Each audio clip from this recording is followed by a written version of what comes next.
नमस्कार. तर आज आपण बनवणार आहोत अगदी रुचकर आणि चविष्ट असं जेवण. गॅसवरती मी भात बनवायला ठेवला आहे आणि दुसऱ्या गॅसवरती कुकर गरम करून तेल घातलं आहे. तेल थोडं गरम झालं की त्याच्यामध्ये 1 चमचा राई आणि 1 चमचा जिरं घालून घेतलं आहे. राई जिरं थोडंसं तडतडलं की त्याच्यामध्ये लसूण घालून घ्यायचा. लसूण थोडं लालसर झालं की मी इथे 2 हिरवी मिरची घातली आहेत आणि हिंग घालून घेतलं आहे. कढीपत्ता घालायचा. 1 छोटा मीडियम आकाराचा बारीक चिरलेला कांदा घालून घेते. कांदा फोडणीमध्ये चांगला परतून घ्यायचा.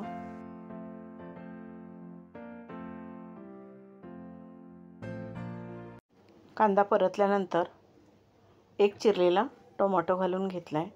टोमॅटोसुद्धा चांगला परतून घ्यायचा. भात झालेला आहे तर भातामध्ये कावळता फिरवून घेते.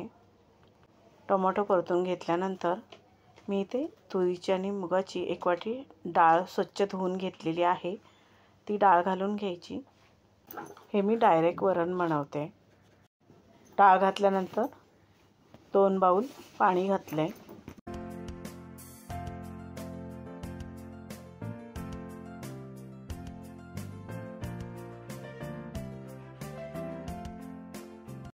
हळदी पावडर घालून घ्यायची आणि चवीप्रमाणे मीठ घालायचं.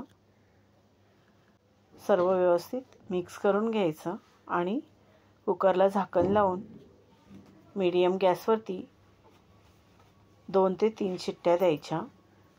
भातसुद्धा झालेला आहे. भातावरती झाकण ठेवलं आहे आणि आता भाजीसाठी कांदा भाजून घेते. 2 कांदे मी इथे उभे चिरून घेतलेले आहेत. तेल घालून घ्यायचं आणि कांदा चांगला लालसर होईपर्यंत भाजून घ्यायचा.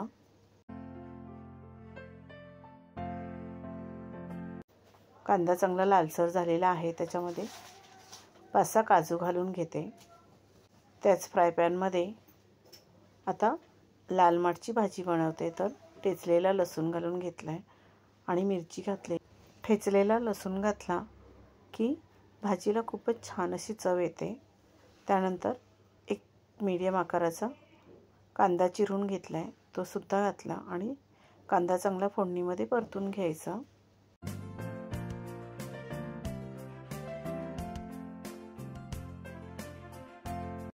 लाल माठची भाजी 2-3 वेळा चांगली स्वच्छ धुवून घेतले आणि आता ती चिरून घेते.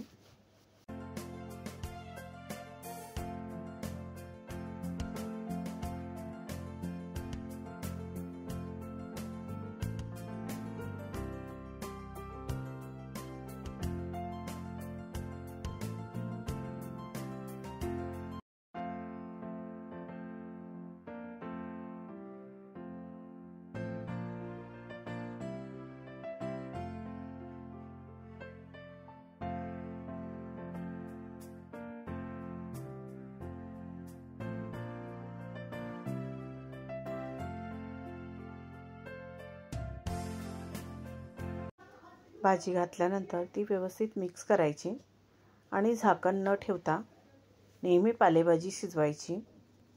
भाजी 5 ते 7 मिनटं मी शिजवून घेतली आणि त्यानंतर दाण्याचा कूट घालून घेते आणि चवीप्रमाणे मीठ घालायचं. पालेभाजीमध्ये नेहमी भाजी शिजल्यानंतर मीठ घालायचं, कारण पालेभाजी शिजल्यानंतर कमी होते.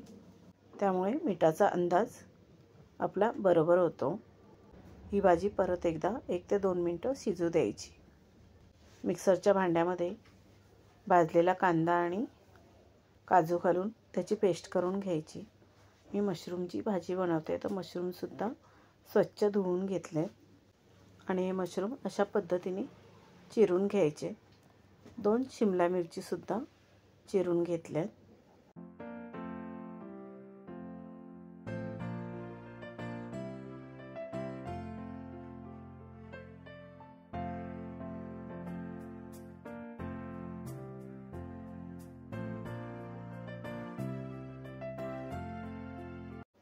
चिरलेले मशरूम आणि शिमला मिरची एका भांड्यामध्ये काढून घ्यायचं.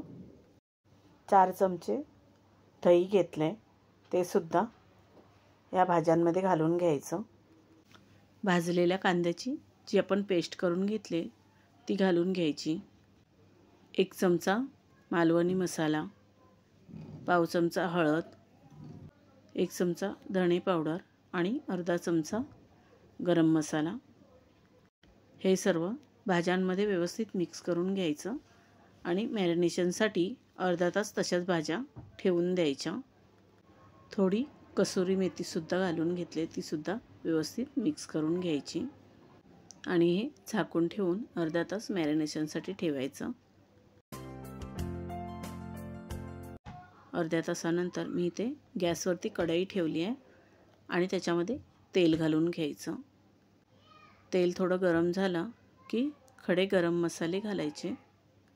अगदी थोडे थोडे मसाले घ्यायचे, जास्त नाही घ्यायचे।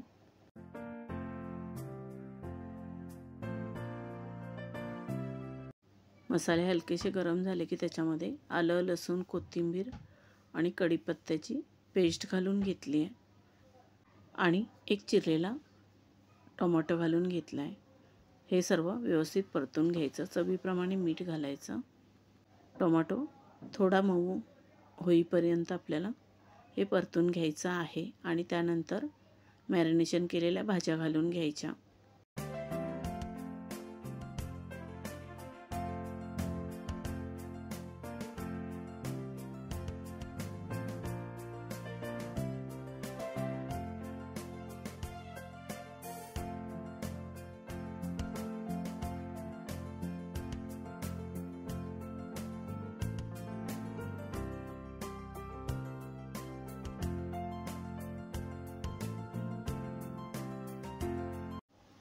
भाजी चांगली मिक्स करून घ्यायची आणि थोडं पाणी घालायचं।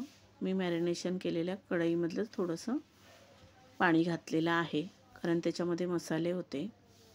परत एकदा सर्व व्यवस्थित मिक्स करून घ्यायचं आणि 8 ते 10 मिनटं स्लो गॅसवरती भाजी शिजू द्यायची। भाजी शिजते तोपर्यंत भजी बनवूयात। कोबी आणि कांदा चिरून घेतला आहे। कोथिंबीर, याच्यामध्ये आपल्याला 1 चमचा मालवणी मसाला, पाव चमचा हळद आणि 1 चमचा धणे पावडर घालून घ्यायची। चवीप्रमाणे मीठ, आलं, लसूण, कोथिंबीर, कढीपत्त्याची पेस्ट, हे सर्व मिक्स करायचं आणि 10 ते 15 मिनटं तसंच झाकून ठेवायचं, म्हणजे कांद्याला आणि कोबीला छान पाणी सुटतो। दुसऱ्या गॅसवरती मी खीर बनवते। कढई गरम झाल्यावरती 1 चमचा तूप घालून घ्यायचं आणि सेवया घालून घ्यायचा। सेवया चांगलं तुपामध्ये परतून घ्यायचं।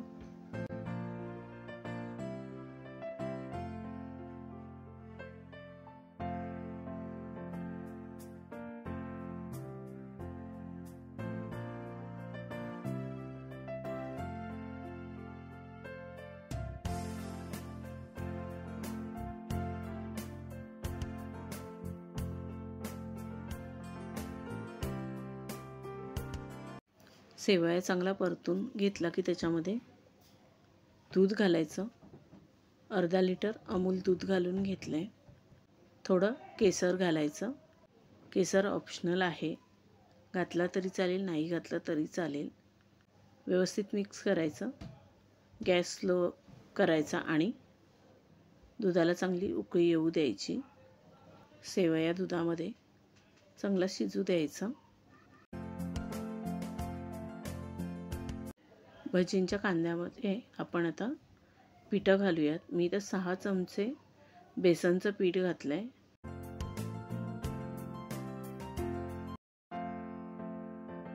खिरीमध्ये ड्रायफ्रूट्स घालून घेतलेत।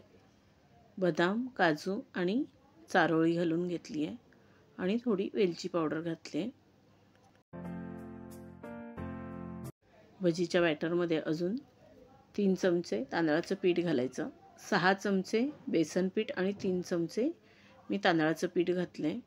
भाजीसुद्धा झालेली आहे। पीठ चांगली मिक्स करून घ्यायची, पाणी नाही घालायचं।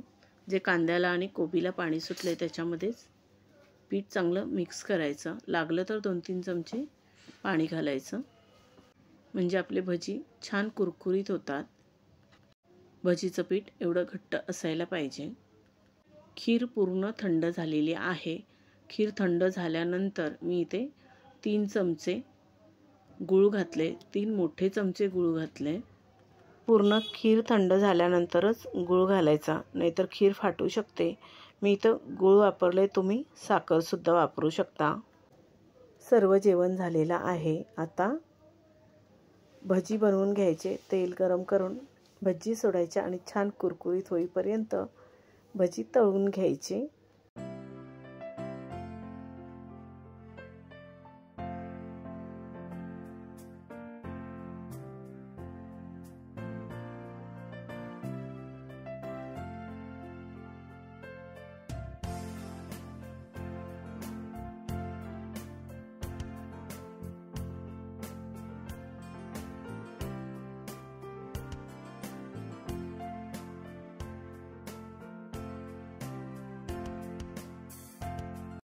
हे आपले मस्त कुरकुरीत असे कोबी आणि कांद्याची भजी बनून तयार आहेत. हे टिश्यू पेपरवरती काढून घ्यायचे, म्हणजे एक्स्ट्राचे जे तेल आहे ते टिश्यू पेपरला शोषलं जाईल. भाजी झालेली आहे. भाजीमध्ये थोडी कोथिंबीर घालून घेते आणि आता आपण नैवेद्याचं पान वाढूयात.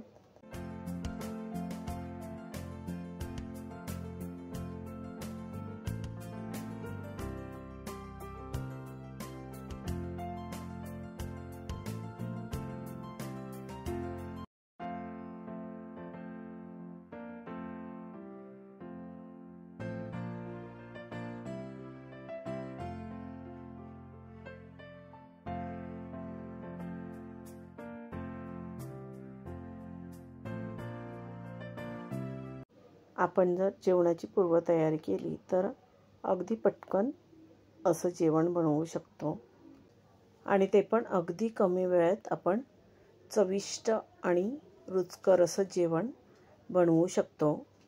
हे आपलं मस्त साधं सिंपल असं जेवण बनवून तयार आहे.